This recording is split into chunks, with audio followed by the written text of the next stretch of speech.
Assalamu alaikum ji.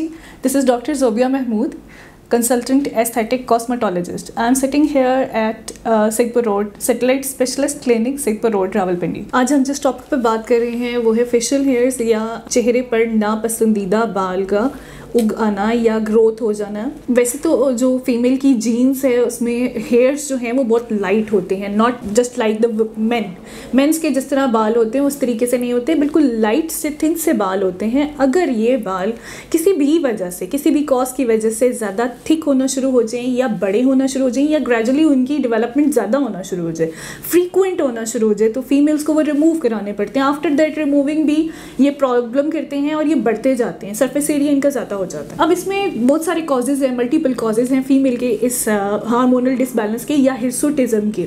Number 1 factor which is hormonal disbalance. Hormonal disbalance इस वक्त पाकिस्तान के अंदर सबसे ज़्यादा कॉमन है, जो मैं क्लिनिकल प्रैक्टिस में देख रही हूँ सबसे ज़्यादा कॉमन है। हमारे पास जो प्यूबर्टी के बाद भी बच्चियाँ आती हैं उनको भी यही प्रॉब्लम हो रहा होता है कि उनके बाल या ग्रोथ बहुत ज़्यादा होना शुरू हो जाती है और थिक होना शुरू हो जाती है, जस्ट बिकॉज कि उनका जंक फूड, सबसे पहले तो वो जंक फूड्स बहुत ज़्यादा लेते हैं, डाइटरी हैबिट्स कंट्रोल नहीं है, एक्सरसाइज नहीं है, which is the main cause for the hormonal disbalance. इसके अलावा बच्चों का स्ट्रेस लेवल बहुत ज़्यादा है। Stress level just because not just educational stress और स्टडी स्ट्रेस, इसके अलावा भी बहुत सारे और स्ट्रेस फैक्टर्स हैं जिसको लेके बच्चे या बच्चियां इनको लेकर चल रहे होते हैं और फिर ये बाद में उनके लिए प्रॉब्लम क्रिएट करते हैं। या ग्रेजुअली जो हेयर ग्रोथ है उसकी जो है सरफेस एरिया ज़्यादा हो जाती है और उसकी थिकनेस ज़्यादा होना शुरू हो जाती है, मोटाई होना शुरू हो जाती है और वो विजिबल नज़र आते हैं, इवन कि ऑन द नेक साइड भी, even on the chest also. Makeup is the main cause for that, because के मेकअप के अंदर जो सब स्टैंडर्ड अगर क्वालिटी चीज़ यूज़ हो रही है उसकी मैन्युफैक्चरिंग के अंदर,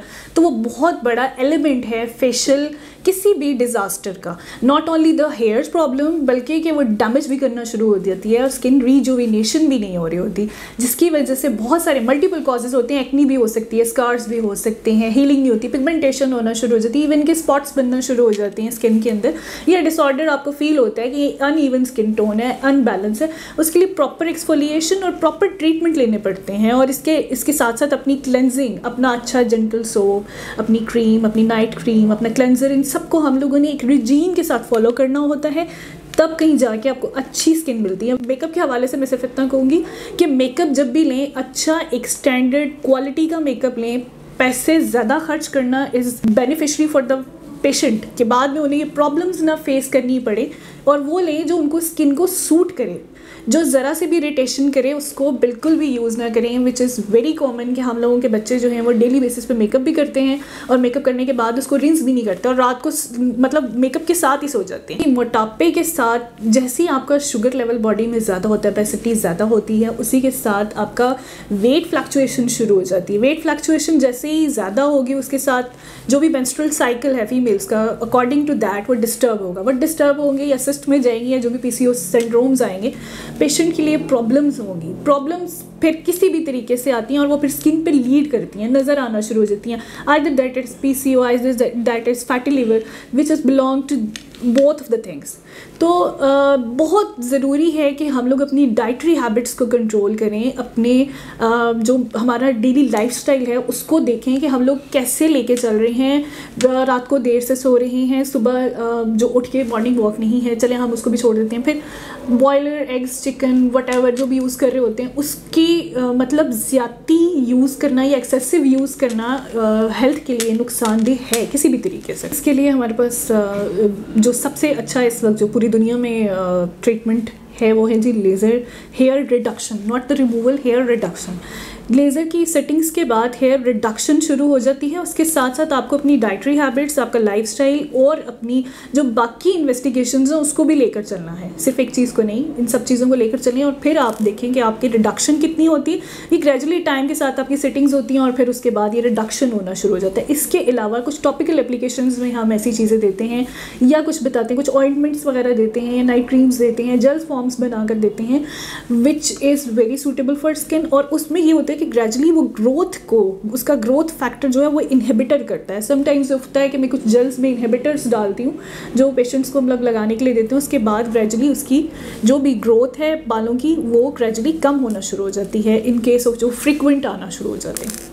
अक्सर लोग हमसे सवाल करते हैं कि लेज़र कितनी सेटिंग्स में या कितने सेशंस में है, वो रिमूव होगा या कम होगा या रिडक्शन होगी। उसमें जी हम सबसे पहले तो हार्मोनल प्रोफाइल पर जाते हैं पेशेंट की कि उसके हार्मोनल जो बैलेंसिंग है वो किस हद तक है। हमारी कोशिश खुद यही होती है कि पेशेंट को जल्दी से जल्दी सेटिंग्स में इससे रिलीफ दिया जाए या रिडक्शन की तरफ हम इसको लेकर आएँ। First of all 6 to 5 sessions के बाद देखते हैं कि कितनी रिडक्शन हुई है, फिर उसके बाद रिकमेंडेशंस होती हैं कि नेक्स्ट आपने सेशंस कितने लेने हैं। नंबर 2 के जो लोग इस लेज़र को की तरफ जाते हैं तो उनके बाल ख़त्म हो जाते हैं, उसके बाद वो रिपीटेडली नहीं आते तो फिर दोबारा ही वो जैसे वो स्टार्ट में आए होते हैं वैसे ही आना शुरू हो जाते हैं।